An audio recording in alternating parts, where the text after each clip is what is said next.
let's continue the conversation on the folding of Comair. Business Day editor-at-large Hilary Joffe believes that the efforts to restructure the airline came in a little too late. She joins me now to talk about that opinion piece she wrote in the paper, which is contained in the newspaper today. Hilary, good morning to you. I just want to read out the headline of this opinion you've written.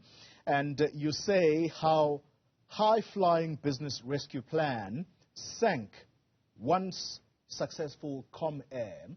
Are you saying conclusively here that the business rescue practitioners are to blame for this airline going under? I'm definitely not saying that, but I do think that whether the business rescue practitioners made the decision or more likely the bankers made the decision, they chose a group of investors led by Glenn Osmond, which pursued a very ambitious strategy in a market which had changed considerably since Glenn Osmond had last been in it. It had become much more competitive, it was much more difficult, and instead of consolidating the airline, downsizing it, getting it in good shape and ready to grow, he sort of wanted to take it back to its former glory. I mean, why does a business rescue airline go for 40% of the market? That is a big chunk. Yeah. You could have done better, I suspect. Let's talk about being this. much less ambitious. Yeah. And I think the point that I made is that COVID did not cause the business rescue. Comair was in trouble long before that because its strategy had come off the rails. Comair just came along and sunk it.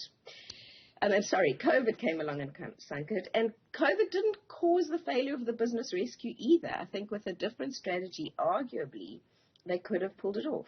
So you clearly differ with Roxanne Webster that we've just listened to here when she says COVID, in a way, was in big part to blame for why this airline folded. But you're saying that it was merely a final nail in the coffin. But let's touch on what you say is the overly ambitious business model. I hear you mention the name of the CEO, Glenn Osmond. How much responsibility should he bear here? Him and his consortium, I think, have a great deal of responsibility to bear. This is not an industry where you want to be vulnerable. It's an industry which is constantly prey to every sort of black swan event. Pandemics, we've had SARS and MERS before COVID, ash clouds, fuel price crises, we've had a number. You want to run a tight ship, and SA Airways, South African Airways also never learned that lesson. You want to run a tight ship so that you can ride out these crises. Now, I'm not saying that there could ever have been a different outcome for Comair. We can't know that with hindsight. But it is certainly the case that the consortium that was chosen to lead Comair out of business rescue opted for a strategy which basically did make it pretty vulnerable. They also didn't put in enough money in the end.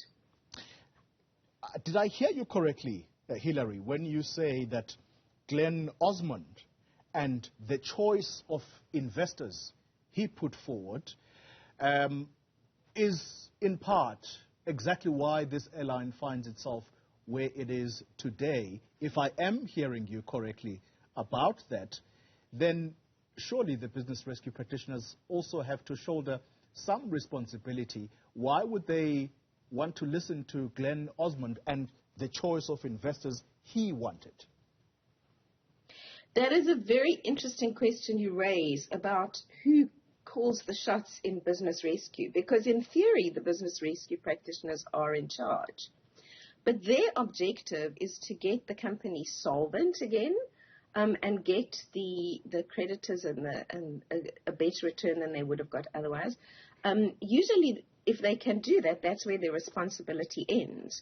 The question is, what comes out on the other side? And if you went in with the wrong model and you don't restructure so that you can come out with a better model, then business rescue is unlikely to succeed. And I think that was the key point that I wanted to make. The business rescue process is an opportunity for companies which have got themselves into distress to restructure and right-size themselves so that they can thrive beyond business rescue once they are solvent again. So they got into business rescue for a reason. So if you don't fix the problems that got you into it, you are unlikely to find a way of getting out of it. And in this case, that seems to be what happened. Now, obviously, there were a number of factors, COVID, the fuel price, etc., which were last straws. But a business model in this kind of industry should make you resilient to that. And I do think that the question you raise about who calls the shots is a very interesting one for business rescue, because you've got the practitioners themselves who are in charge, if you like, but you've also got the board, you've got the management, and you've got the creditors. And in this case, the big creditors were the banks, Nedbank and ABSA, Business Day reported today, who had big loans to the airline, and they had their own interests in the whole matter. And that's a very interesting next point. We're going to get into the exposure of the creditors. One of the stories you're running today is about Nedbank and the big exposure that they are open to as a result of this airline folding. What kind of consequences might be anticipated there? Nedbank and the secured creditors are the bankers who lent to the airline with the security of probably the aircraft.